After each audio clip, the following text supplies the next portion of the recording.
نحمدہ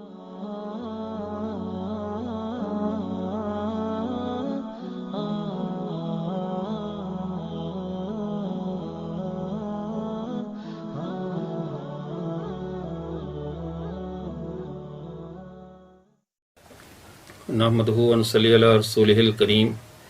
اما بعد فاعوذ باللہ من الشیطان الرجیم بسم اللہ الرحمن الرحیم۔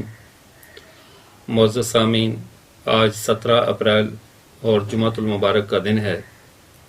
اور شاید احباب کے ذہن میں یہ ہو کہ جمعہ کے دن کی مصروفیت ہو اور ناغہ ہو جائے،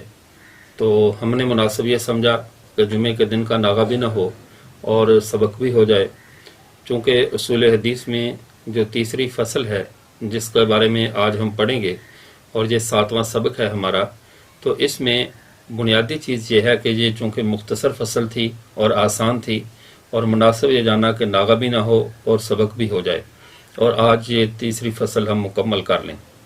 اصول حدیث کی اصطلاحات کے اس مبارک سبق اسباق میں جو کہ ہم حدیث رسول صلی اللہ علیہ وسلم کے حوالے سے پڑھ رہے ہیں، آج ہم تیسری فصل کو پڑھیں گے جو کہ بیعتبار نو کے ہے، یعنی حدیث رسول کی نوعی حیثیت بیعتبار نو کے۔ تو ذہن میں رہے، حدیث رسول صلی اللہ علیہ وسلم یا مطلق حدیث صحابی جس کو موقوف کہا جاتا ہے، وہ اپنی نو کے اعتبار سے 4 اقسام پر مشتمل ہوتی ہے، یا تو وہ فعلی ہوگی، یا قولی ہوگی، یا تقریری ہوگی، یا وصفی ہوگی۔ قول، فعل، تقریر اور وصف، یہ 4 چیزوں کا نام نو ہے، اور اس کو جب ان عنوان پہ بات کی جائے تو اس کو حدیث نوعی کہا جاتا ہے۔ اس کی مثال حدیث قولی کسے کہا جاتا ہے؟ حدیث قولی اس حدیث رسول کو کہا جاتا ہے جس کے اندر آپ صلی اللہ علیہ وسلم کا ارشاد گرامی موجود ہو، آپ کا فرمان اقدس موجود ہو۔ جس حدیث مبارکہ میں آپ صلی اللہ علیہ وسلم کا فرمان اقدس موجود ہو اس کو حدیث قولی کہتے ہیں، جیسا کہ بخاری شریف کی پہلی حدیث ہے، آپ صلی اللہ علیہ وسلم نے فرمایا انما الاعمال بالنیات وانما لامرئ ما نوی، بے شک اعمال کا دار و مدار نیتوں پر ہے۔ اسی طرح جہاں پر بھی آپ صلی اللہ علیہ وسلم نے ذخیرہ احادیث میں قول ارشاد فرمایا ہے، اپنی گفتگو کی ہے، تو ان تمام کو حدیث قولی کہا جاتا ہے کہ یہ آپ صلی اللہ علیہ وسلم کے اقوال مبارکہ اس میں مذکور ہیں۔ اسی طرح دوسری جگہ آپ صلی اللہ علیہ وسلم نے فرمایا کہ اذا اشتد الحر فابردوا عن الصلاۃ فإن شدۃ الحر من فیح جہنم، کہ جب گرمیوں کے دن ہوں، یہ گرمیوں کی شدت جہنم کی گرمی سے ہے، تو ظہر کی نماز کے معاملے میں فرمایا کہ اس کو پھر ٹھنڈا کر کے پڑھو۔ تو یہ حدیث بھی حدیث قولی ہے، آپ صلی اللہ علیہ وسلم کا ارشاد گرامی ہے۔ اسی طرح آپ صلی اللہ علیہ وسلم نے قربانی کے جانوروں کے بارے میں، قربانی کے ایام کے بارے میں فرمایا من ضحیٰ منکم فلا یصبحن بعد ثالثہ، فرمایا کہ جو تم میں سے قربانی کرے اس کے اوپر تیسرا دن ایسا نہ آئے کہ تیسرے دن کے بعد اس کے گھر میں کوئی چیز باقی ہو۔ تو یعنی ایام قربانی کی مقدار کو بیان فرمایا آپ صلی اللہ علیہ وسلم نے۔ اسی طرح آپ صلی اللہ علیہ وسلم نے سیدنا علی رضی اللہ تعالیٰ سے ایک دفعہ فرمایا کہ یا علی انت منی بمنزلۃ ہارون من موسیٰ الا ان یکون لا نبی بعدی، اور ایک روایت میں ہے لا نبوت بعدی، علی آپ کی اور میری مثال آپ کی مجھ سے ایسے ہے جیسے حضرت ہارون کے لیے ان کے بھائی تھے، حضرت موسیٰ کے لیے ان کے بھائی ہارون تھے، لیکن میرے بعد نبوت نہیں ہے، نبی نہیں ہوگا میرے بعد کوئی بھی۔ تو یہ تمام روایات، یہ ساری کی ساری احادیث قولیہ ہیں، آپ صلی اللہ علیہ وسلم کے ارشادات گرامی ہیں۔ دوسری نوع اور دوسری قسم وہ حدیث فعلی ہے۔ حدیث فعلی بسا اوقات آپ صلی اللہ علیہ وسلم نے اپنی یعنی مبارک عمل سے کسی کام کی تصویر فرمائی یا کام کر کے دکھایا، یا خود آپ صلی اللہ علیہ وسلم کا وہ عمل مبارک جسے صحابہ نے دیکھا اور نقل کیا، اس حدیث کو حدیث فعلی کہا جاتا ہے۔ جیسے اس کی مثال حضرت عائشہ رضی اللہ تعالیٰ فرماتی ہیں آپ صلی اللہ علیہ وسلم نماز پڑھتے تھے رات کو، اور اس وقت جو گھر تھے وہ چھوٹے ہوا کرتے تھے، بڑے بڑے گھر نہیں تھے، تو گھر کے اندر ہی لیٹے ہوئے فرمایا جب وہ آپ صلی اللہ علیہ وسلم سجدے میں آتے تو میرے پاؤں جو تھے وہ آگے پھیلے ہوئے ہوتے، تو آپ صلی اللہ علیہ وسلم فغمضنی، آپ صلی اللہ علیہ وسلم مجھے اشارہ کر دیتے تو میں اپنے پاؤں کو سمیٹ لیا کرتی تھی تاکہ آپ صلی اللہ علیہ وسلم آسانی سے سجدہ کر لیں۔ تو یہ آپ صلی اللہ علیہ وسلم کا فعل مبارک اس حدیث مبارکہ میں مذکور ہے۔ اسی طرح دوسری مثال حضرت علی رضی اللہ تعالیٰ فرماتے ہیں، وہ حضرت علی آپ صلی اللہ علیہ وسلم سے روایت کرتے ہیں، کہتے انہ کان یرفع یدیہ فی اول الصلاۃ ثم لا یعود، کہ جب آپ صلی اللہ علیہ وسلم نماز پڑھنے لگتے تو شروع میں رفع الدین کیا کرتے تھے، دوبارہ نہیں کیا کرتے تھے۔ اسی طرح حضرت انس رضی اللہ تعالیٰ سے مروی ہے، وہ فرماتے ہیں مارے تو احد ادمم کنان من رسول اللہ صلی اللہ علیہ وسلم، میں نے آپ صلی اللہ علیہ وسلم سے زیادہ ہوا وقت سر کو ڈھانپ کر رکھنے والا اکثر اوقات میں نے نہیں دیکھا کہ آپ صلی اللہ علیہ وسلم کا جو مزاج گرامی تھا وہ اکثر سر مبارک کو ڈھانپ کر رکھنے کا تھا، ننگے سر گھومنے پھرنے کی آپ صلی اللہ علیہ وسلم کا مزاج گرامی نہیں تھا۔ تو یہ تمام افعال آپ صلی اللہ علیہ وسلم کی ان روایات کا تعلق آپ صلی اللہ علیہ وسلم کے افعال مبارکہ سے ہے۔ تو ہر وہ روایت جس کے اندر آپ صلی اللہ علیہ وسلم کا فعل مبارک مذکور ہو، آپ صلی اللہ علیہ وسلم کا کوئی کام کرنا مذکور ہو، اس حدیث کو حدیث فعلی کہا جاتا ہے۔ اس کے بعد اگلی حدیث ہے حدیث تقریری۔ حدیث تقریری یہ ہوتی ہے، تقریر کا معنی ہوتا ہے یعنی اس کو قوت دینا، سکوت اختیار کر کے قوت دینا۔ آپ صلی اللہ علیہ وسلم نے کسی معاملے میں سکوت اختیار کیا اور کرنے کے ساتھ اس معاملے کی تصحیح فرمائی، اس کے درست ہونے کا اشارہ دیا۔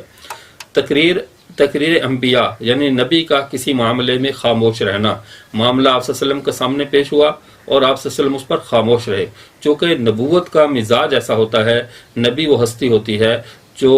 کبھی بھی غلط کام کو دیکھ کر خاموش نہیں رہتی، غلط کام کو دیکھ کر وہ چپ نہیں رہتے، جب وہ غلط کام کو دیکھتے ہیں تو فوراً اس کی تصحیح فرماتے، اصلاح فرما دیتے ہیں، تو وہ ہمیشہ اسی کام پہ خاموشی اختیار کرتے ہیں جو کام شرعی نقطہ نظر سے درست ہو یا اس کی گنجائش ہو۔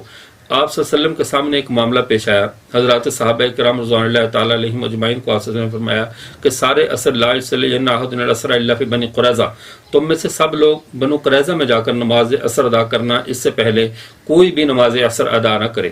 ہوا یہ کہ کچھ صحابہ کرام رضوان اللہ تعالیٰ علیہم اجمعین نے تو حدیث کے ظاہر پر عمل کیا اور نماز جا کر بنی قریظہ ہی میں ادا کی، اور کچھ صحابہ کرام نے سمجھا کہ آپ صلی اللہ علیہ وسلم کا مقصد یہ تھا کہ ذرا جلدی نکلو، تاخیر نہ کرو اس معاملے میں، تو اس لیے انہوں نے اس کا مطلب یہ سمجھتے ہوئے راستے میں نماز ادا کی اور چلے گئے۔ اور جب دونوں کا معاملہ رسول اللہ صلی اللہ علیہ وسلم کے سامنے پیش آیا تو آپ نے خاموشی اختیار کی اور کسی کو بھی صحیح یا غلط نہیں کہا، بلکہ دونوں کی خاموشی کے ساتھ تائید فرما دی۔ تو ایسی حدیث جس میں معاملہ آپ صلی اللہ علیہ وسلم کے سامنے پیش ہوا ہو اور آپ صلی اللہ علیہ وسلم نے اس کے بارے میں کوئی حکم ارشاد نہ فرمایا ہو تو اس کو حدیث تقریری کہا جاتا ہے۔ جیسا کہ ایک حدیث مبارکہ میں یہ بھی ہے کہ حضرات صحابہ کرام رضوان اللہ تعالی علیہم روایت کرتے ہیں، ہم رسول اللہ صلی اللہ علیہ وسلم کے زمانے میں آپ صلی اللہ علیہ وسلم کے سامنے جو صحابہ میں ایک دوسرے کو فضیلت دیتے تھے تو ہم سب سے افضل ابو بکر کو سمجھتے تھے، پھر عمر کو، پھر عثمان کو، یعنی خلافت کی جو ترتیب تھی وہ آپ صلی اللہ علیہ وسلم کے سامنے ہم اس طرح دہرایا کرتے تھے،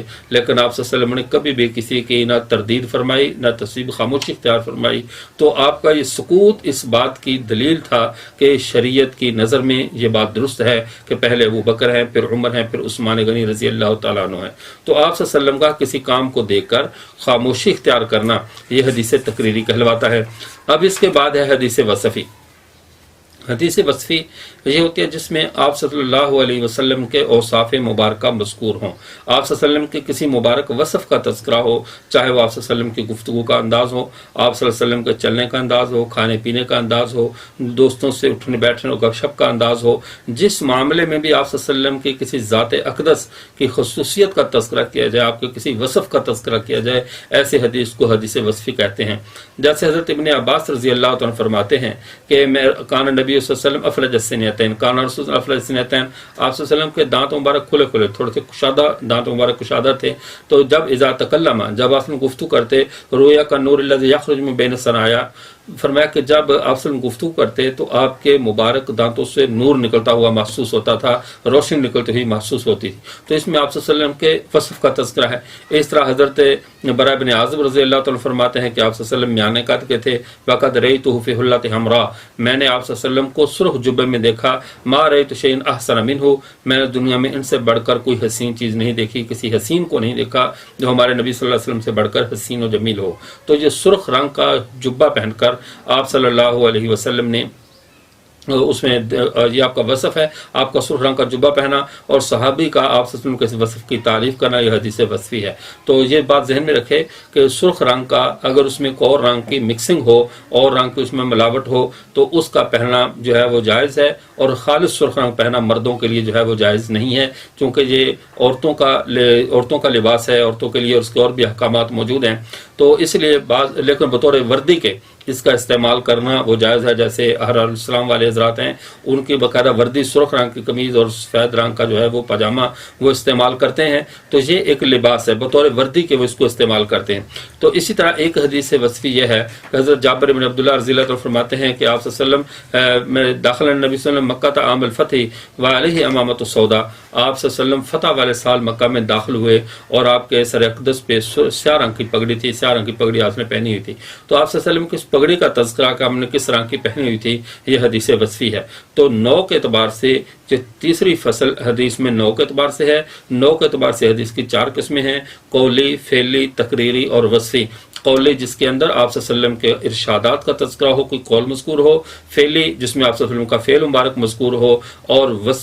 تقریری جس میں ایک کام آپ صلی اللہ علیہ وسلم کے سامنے ہوا اور آپ نے اس پر خاموشی اختیار کی، اس کو حدیث تقریری کہا جائے گا. اور حدیث وصفی وہ ہے کہ جس میں آپ صلی اللہ علیہ وسلم کے کسی وصف مبارکہ اور صفحہ مبارکہ میں سے کسی مبارک وصف کا تذکرہ ہو، اس کو حدیث وصفی کہتے ہیں. یہ تھی مختصر سی آج تیسری فصل جو کہ مکمل ہوئی. چوتھی فصل سے انشاءاللہ حدیث کل پڑھیں گے اور اگلے جمعہ سے پہلے جمعرات تک انشاءاللہ ہم تمام جو ہے اسباق اصول حدیث کے حوالے سے ان تمام 7 فصلوں کو مکمل کریں گے. اور ساتھ ہی اس کے بعد کچھ کوشش کریں گے کہ جو ہماری اہم کتابیں ہیں اصول حدیث کے حوالے سے، ہمارے مختلف علماء نے پورے بر صغیر پاک و ہند میں یا عربستان میں جہاں بھی لکھی ہیں، ان کا بھی کچھ تعارف کروا دیا جائے تاکہ احباب ان کتابوں سے فائدہ اٹھا سکیں. وآخر دعوانا الحمدللہ رب العالمین.